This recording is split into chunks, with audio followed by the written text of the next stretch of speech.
ठरलं तर मग या मालिकेच्या येणाऱ्या पुढील काही भागामध्ये आपल्याला जबरदस्त असा ट्विस्ट पाहायला मिळणार आहे। साक्षीचा दुसरा मोबाईल नंबर सापडताच केस 360 डिग्रीनेच फिरलेली असते।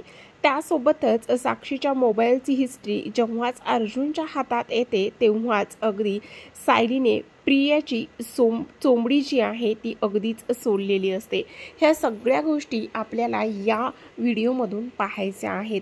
तर प्रेक्षकांनो होतं काय तर आता चैतन्यने जो वात्सल्य आश्रम आहे त्याच्या आजूबाजूचा परिसर आणि त्याचबरोबर तिथलं असलेलं जे मोबाईलचं लोकेशन आहे तिथले नंबर ट्रेस केलेले असतात आणि त्या नंबरचं लोकेशन काढून आणलेलं असतं आणि तेव्हाच त्याच्या हातामध्ये त्या लोकेशनची सगळी काही हिस्ट्री असते। जेव्हाच तो अर्जुनला हे लोकेशनची हिस्ट्री दाखवतो तेव्हाच आता अर्जुन म्हणत असतो यामध्ये तन्वी, मधुभाऊ आणि त्यासोबतच विलास काका सोडता सगळ्यांची हिस्ट्री आहे। आणि सगळ्यात महत्त्वाची गोष्ट सायली म्हणत असते म्हणजेच साक्षी शिकरेकडे 2 मोबाईल नंबर होते। बाप रे, म्हणजे हे सगळं किती मोठं आणि त्याचबरोबर विचित्र प्रकरण आहे। ह्या सगळ्या गोष्टी आता इथे खुलासा ह्या व्हिडिओमध्ये होणार आहे। तर प्रेक्षकांनो इथे आता दामिनी जी आहे दामिनीने जी प्रेस कॉन्फरन्स घेतलेली आहे ती तिच्यावरच उलटणार असते। दामिनीने प्रेस कॉन्फरन्समध्ये अर्जुनवर खूप काही शिंतोडे उडवण्याचं काम केलेलं असतं। इथे नाते आणि त्याचबरोबर प्रोफेशनल वेगळं अर्जुनला ठेवता आलेलं नाहीये। फक्त आणि फक्त इथे आत्तापर्यंत मी कुठलीच केस हरलेलो नाहीये आणि आता सुद्धा मला कुठलीच केस हरायची नाहीये असेच आरोप इथे दामिनीने त्याच्यावर केलेले असतात। त्यासोबत हा असा वकील आहे सासऱ्याला वाचवण्यासाठी हा दुसऱ्या वकिलाची कॉलर पकडतो। त्याचबरोबर साक्षी शिखरेसारख्या एवढ्या चांगल्या आणि सज्जन मुलीचं आयुष्य त्याने बर्बाद केलेलं आहे। साक्षी म्हणत असते आता माझं पूर्ण करिअर बर्बाद झालेलं आहे, मी काय करू, 2 वर्ष झालं मी ह्या केसमध्ये आहे। तेव्हाच दामिनी प्रेस कॉन्फरन्सवाल्यांना सांगत असते, आव्हान करत असते, काही जरी झालं तरी सुद्धा तुम्ही माझ्या साक्षी शिखरे या क्लायंटला न्याय नक्कीच मिळवून द्याल अशी आशा आहे। खरं तर हे सगळं काही दामिनीने अर्जुनला डिमोटिवेट किंवा त्याचा कॉन्फिडन्स लेवल घसरवण्यासाठी हे सगळं केलेलं असतं। तिने एक माणूस त्याच्या पाळतीवरच ठेवलेला असतो, तो जिथे जाईल तिथे प्रेस कॉन्फरन्सवाल्यांना पाठवण्याचं काम केलेलं असतं। आणि तेव्हाच प्रेस कॉन्फरन्सवाले इथे मंदिरामध्ये गेलेले असतात कारण अर्जुन सायली मंदिरामध्ये आहेत ही गोष्ट समजलेली असते। खरं पाहायला गेलं तर येणाऱ्या 10 दिवसांमध्ये आता मधुभाऊ निर्दोष सुटावेत म्हणून सायलीने अंबाबाईला एक व्रत आणि त्यासोबतच तिथे संकल्प केलेला असतो। तो संकल्प म्हणजेच की मी दिवसातून 1 वेळा जेवेन आणि ते सुद्धा बिना मिठाचं। हे सगळं केल्याच्या नंतर आता जेव्हाच प्रेस कॉन्फरन्स इथे आलेली असते आणि प्रेस कॉन्फरन्सचे प्रश्न असतात, तुम्ही इथे तुमचे मधुभाऊ सासरे आहेत म्हणून ही केस तुम्ही तुमच्या प्रोफेशनलच्या बाजूला जाऊन लढत आहात का आणि तुम्ही ही जिंकणार आहात का? तेव्हा सायली म्हणत असते हो अगदीच ते जिंकणार आहेत कारण त्यांची बाजू सत्तेची आहे आणि नेहमी विजय सत्याचाच होतो।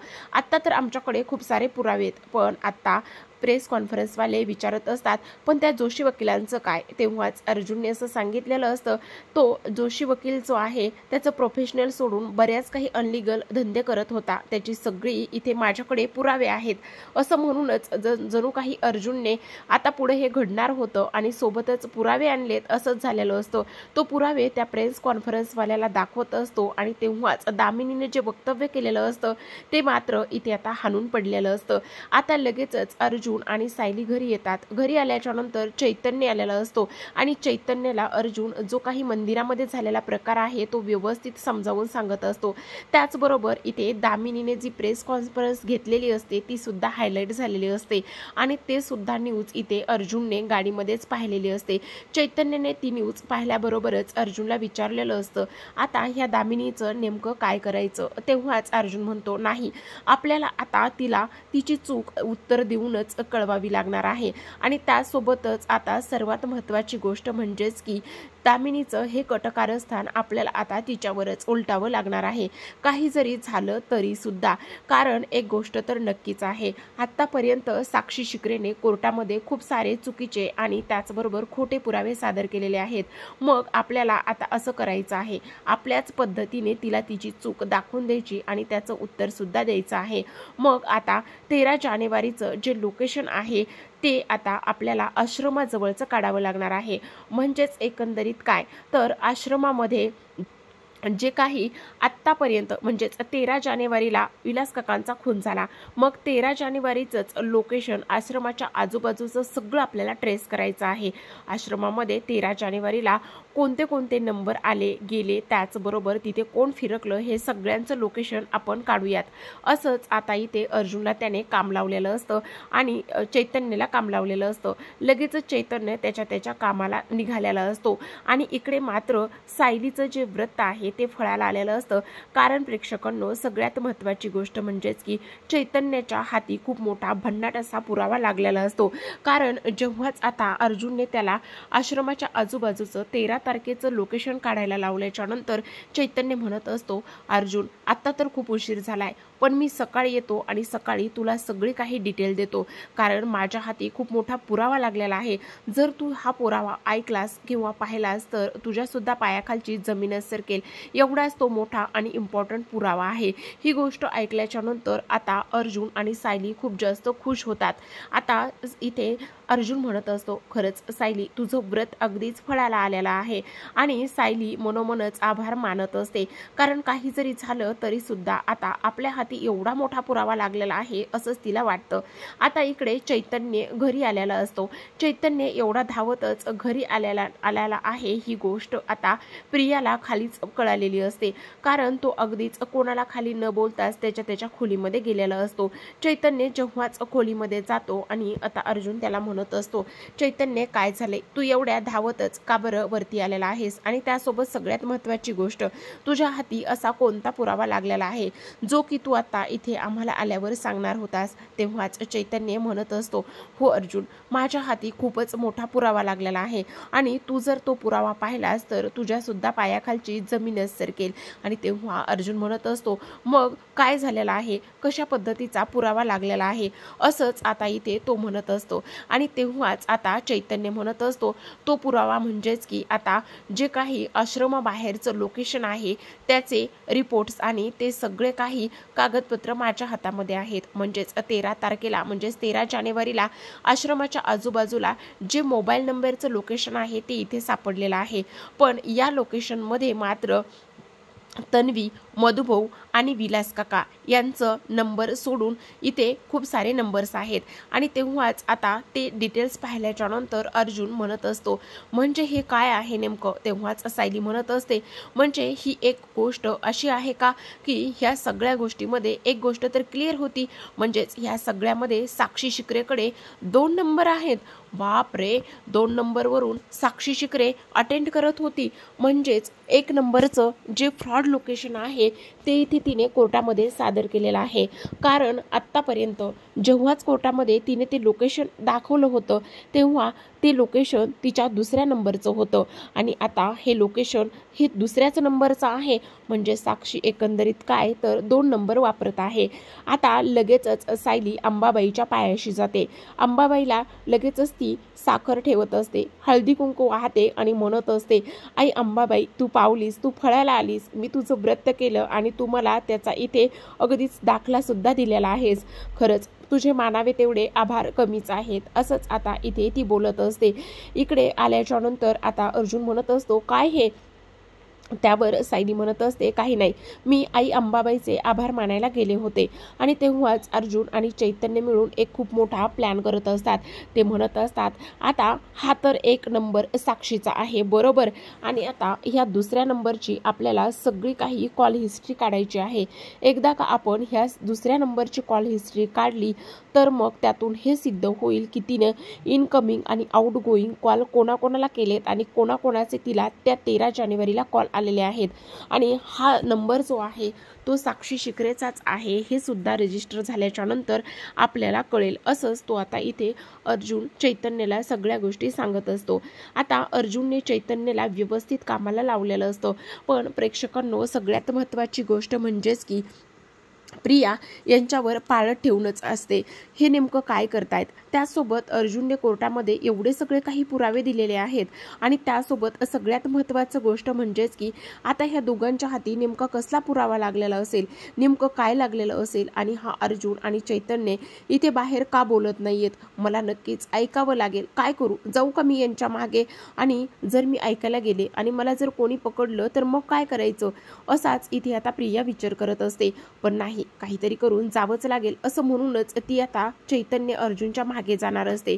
तेवढ्यातच पूर्णाई तिला थांबवतात आणि म्हणतात, ए तन्वी, काय ग, कुठे निघालीस? आत्ता ते त्यांच्या कामाचं बोलायला गेलेत आणि तू कुठे चाललीस ग? तू अजिबात कुठे जाऊ नको, इथे बस आणि हे बघ, मला कॉफी प्यायची खूप इच्छा झाली आहे. जा, माझ्यासाठी मला आवडते तशी तू कॉफी बनव. आणि तेव्हाच प्रिया वरून जाणाऱ्या चैतन्य आणि अर्जुनला पाहत असते. त्याचबरोबर सगळ्यात महत्त्वाची गोष्ट म्हणजेच की तिला असं वाटत असतं सायली सुद्धा आता ह्यांच्याच मागे गेलेली आहे. मग ह्यांच्या डोक्यामध्ये काय प्लॅन शिजत असेल किंवा हे नमकी कुठली खिचडी पकवत असतील? ह्यांना नक्कीच साक्षीच्या विरोधामध्ये आणखी काही पुरावा सापडला असेल का? पण मला तर बघायलाच हवं ना. पण ही म्हातारडी सुद्धा मध्येच तडमडली. काय करायचं आता? असं म्हणूनच आता जी प्रिया आहे ती इथे पूर्णाईला टाळाटाळ करत असते. पण नाही, काही जरी केलं तरी सुद्धा मला त्यांच्या पाठीमागे गेलंच पाहिजे आणि ऐकलंच पाहिजे. आता इथे प्रिया मात्र पूर्णाईचीचं काहीच ऐकत नाही आणि लगेचच आता ती त्यांच्या दरवाजाच्या बाहेर जाणार असते. तिथे जाऊन जाते, उभा राहते, पण तिला फारसं काही नीट ऐकायला येत नसतं आणि तेव्हाच ती विचार करते, नाही नाही, काही करून मला ह्या सगळ्या गोष्टी शोधल्याच पाहिजेत. नक्कीच कालपासून ह्यांच्यामध्ये काहीतरी शिजत आहे. त्यासोबतच त्या दामिनीने आता प्रेस कॉन्फरन्स घेतलेली आहे. त्या प्रेस कॉन्फरन्सला तर इथे अर्जुनने अगदीच व्यवस्थित आणि चोखच उत्तर दिलेलं आहे. पण आता चैतन्य नेमका कशासाठी आलेला आहे आणि त्यासोबतच चैतन्य इथे कशासाठी आलाय, त्याच्या हातामध्ये कसले पेपर्स होते, हे सगळं काही शोधून काढलंच पाहिजे. तेव्हाच आता तिला ऐकायला तर काहीच येत नसतं. पण सगळ्यात महत्त्वाची गोष्ट म्हणजेच की आता जेव्हाच चैतन्य अर्जुनच्या खोलीमध्ये जातो आणि खोलीमध्ये गेल्याच्या नंतर त्याच्या हातामध्ये साक्षीच्या दुसऱ्या नंबरचं लोकेशन आणि त्याचबरोबर पूर्ण हिस्ट्री असते, ज्या हिस्ट्रीमध्ये सगळ्यात जास्त इथे साक्षीने कोणाला कॉल केलेले असतात तर ते फक्त आणि फक्त इथे तन्वीचे तिला खूप सारे कॉल्स आलेले असतात आणि तिचे सुद्धा तन्वीला प्रचंड कॉल्स गेलेले असतात. ही सगळी हिस्ट्री पुन्हा एकदा चैतन्यने शोधून काढलेली असते आणि ही हिस्ट्री आता तो अर्जुन समोर घेऊन आलेला असतो. आणि तेव्हाच आता अर्जुन म्हणत असतो, अच्छा, म्हणजे हा सगळा गेम जो आहे तो या पद्धतीने आहे. म्हणजेच जो इथे साक्षीचा दुसरा नंबर आहे तो ती असल्या फ्रॉड कामाला आणि त्यासोबतच इथे हे असले काळे धंदे करायला वापरत आहे. आता मात्र आपण दामिनीला आपल्याच पद्धतीने उत्तर देणार आहोत. काही जरी झालं तरी सुद्धा ह्या दामिनीचा सगळा खेळ आपण हाणून पाडणार आहोत. आता बघूयात साक्षी शिकरेला कोण आणि कशा पद्धतीने इथे फाशी होण्यापासून किंवा कोर्टातून निर्दोष सिद्ध करण्यापासून कोण वाचवतंय. कारण आपल्याकडे तर आता साक्षी शिकरेचा दुसरा नंबर आणि त्या दुसऱ्या नंबरची पूर्ण हिस्ट्री, त्याच सोबत त्याचं लोकेशन कुठे आहे, अगदीच लोकेशन आश्रमाच्या आजूबाजूला नाही तर ते लोकेशन अगदीच आश्रमामध्ये आहे. हे सगळं काही आता आपल्या हातामध्ये आलेलं आहे. ही एवढं सगळं ह्या तिघांना मिळाल्याच्या नंतर सायली प्रचंड खुश झालेली असते आणि इकडे चैतन्य सुद्धा खूप जास्त खुश असतो. अर्जुनला तर अगदीच त्याचे पाय जमिनीवरच राहत नसतात. कारण आज जे काही त्यांना इथे मिळालेलं असतं ते मात्र खूपच मोठी आणि खूपच मोठी साक्ष, खूपच मोठा पुरावा इथे अर्जुन आणि चैतन्य आणि सायलीला मिळालेला असतो. पण आता मात्र काय करायचं असा ते विचार करत असतात. अर्जुन म्हणत असतो, आता हा तर पुरावा आपल्याला मिळालेला आहे, पण आता काय, तर जी दामिनी आहे, दामिनीने प्रेस कॉन्फरन्स बोलून माझा कॉन्फिडेंट लेवल खाली पाडण्याचा जो तिने घाणेरडा प्रयत्न केलेला आहे आणि त्याचबरोबर सगळ्यात महत्त्वाची गोष्ट म्हणजेच की इथे तिनं जे प्रेस कॉन्फरन्सवाले आहेत जो जोशी वकील आहे त्याला सुद्धा मध्ये घेतलेला आहे आणि तिने अशा पद्धतीने मला बदनाम करण्याचं काम केलेलं आहे, म्हणूनच मी त्या दामिनीला अजिबातच सोडणार नाही, असंच इथे आता अर्जुन जो आहे तो इथे बोलत असतो. आणि त्याचसोबत आता एवढा मोठा पुरावा तर आता आपल्या हाती लागलेला आहे, पण हा पुरावा आपल्याला व्यवस्थित जपून ठेवला पाहिजे, असंच इथे आता तो बोलत असतो. पण प्रेक्षकांनो, सगळ्यात महत्त्वाची गोष्ट म्हणजेच की आता प्रिया काही एवढ्यावर थांबत नाही.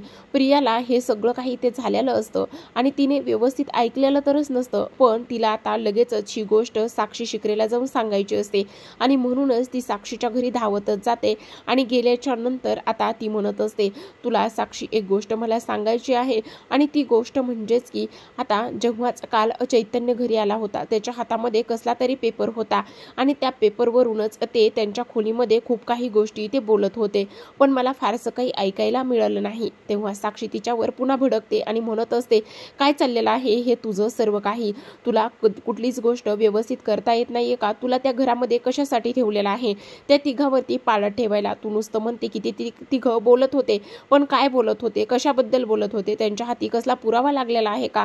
ह्या गोष्टी तू मला कधी आणि कशा सांगणार आहेस? नुसतं अर्धवट घेऊन येतेस आणि पुन्हा त्यातच आम्ही सगळेजण अडकतो. असंच आता इथे साक्षी तिला दम देत असते आणि अगदीच भडकावत असते. ती म्हणत असते, जर तुला आम्हाला देता आलं तर व्यवस्थित दे माहिती, नाही तर तुझी माहिती आम्हाला काहीच कामाची नाहीये, असंच आता इथे ती बोलत असते. आणि तेव्हाच प्रियाला थोडासा साक्षीचा राग सुद्धा आलेला असतो. तर आता मात्र प्रेक्षकांनो, सगळ्यात महत्त्वाची गोष्ट म्हणजेच की ही जी काही यादी आहे आणि त्याचबरोबर प्रिया आणि साक्षीची हिस्ट्री आहे ती अर्जुन समोर आलेली असते आणि त्यामुळेच अर्जुनकडे आता खूप मोठा भक्कम इथे पुरावा हाती लागलेला असतो. पण प्रियाला जेव्हापासूनच इथे साक्षी आणि त्याचबरोबर तिचं बोलणं झालेलं असतं आणि इथे चैतन्याने दाखवलेला तो कागद कसा असेल हे माहिती नसतं, त्यामुळे ती थोडीशी अस्वस्थ असते. पण आता मात्र इथे ती ते जाणून घेण्याचाच नेहमी प्रयत्न करत असते. काही जरी झालं तरी सुद्धा इथे नेमकं ह्यांच्यामध्ये काय शिस्त आहे हे मला जाणून घेतलंच पाहिजे, ह्याच भानगडीमध्ये ती असते. पण शेवटी तिच्या हाती काहीही लागलेलं नसतं. अर्जुनच्या हाती एवढं मोठं जे काही गबाड लागलेलं असतं तो आता त्याचा उपयोग व्यवस्थित कोर्टामध्येच करणारा असतो. आणि त्यासोबत सगळ्यात महत्त्वाची गोष्ट म्हणजे प्रेक्षकांनो, आता सायली मात्र प्रियाची चांगलीच चामडी सोलताना इथे आपल्याला पुढील काही भागांमध्ये पाहायला मिळणार आहे. कारण प्रियाने आतापर्यंत खूप काही उद्योग इथे केलेले आहेत, फक्त आणि फक्त पैशासाठीच तिने ह्या सगळ्या गोष्टी केलेल्या असतील का? आणि त्यासोबतच इथे ही महिपत आणि साक्षीला कशी ओळखते, कशी ओळख झाली, कशा पद्धतीने त्यांचं रिलेशन आहे आणि त्याचसोबत ही आणखी कुठल्या कुठल्या कटकारस्थानामध्ये सामील आहे हे सुद्धा अर्जुन आणि सायली चैतन्य मिळून अगदीच शोधून काढणार असतात. कारण आता इथे साक्षी आणि प्रिया ह्या कनेक्ट आहेत, त्या दोघी एकमेकांशी कॉन्टॅक्टमध्ये आहेत. आणि 13 जानेवारीला इथे प्रियाचे खूप सारे कॉल्स साक्षीला आले होते आणि साक्षीचे सुद्धा खूप सारे कॉल्स इथे प्रियाला आले होते, हे सुद्धा आता इथे सायलीने शोधून काढलेलंच असतं. म्हणूनच आता इथे जी सायली आहे, सायली मात्र चांगलीच प्रियाची चामडी सोलणार असते आणि चांगलाच तिला आता इथे अद्दल घडवणार असते, चांगलाच धडा सुद्धा इथे प्रियाला ती शिकवणार असते. कारण अर्जुन आणि चैतन्याच्या हाती आता खूप मोठा भक्कम असा पुरावा लागलेला असतो. तर प्रेक्षकांनो, अशाच नवनवीन आणि सोबतच डेली मालिकांचे अपडेट्स आणि रिव्ह्यू, त्याचबरोबर लेटेस्ट ट्विस्ट जर प्रोमो पाहायचे असतील, ऐकायचे असतील तर तुम्ही आपल्या चॅनलला नक्कीच सबस्क्राईब करा. पुन्हा भेटूयात अशाच एका नवीन आणि त्यासोबत इंटरेस्टिंग अशा ट्विस्ट सोबत. तोपर्यंत धन्यवाद.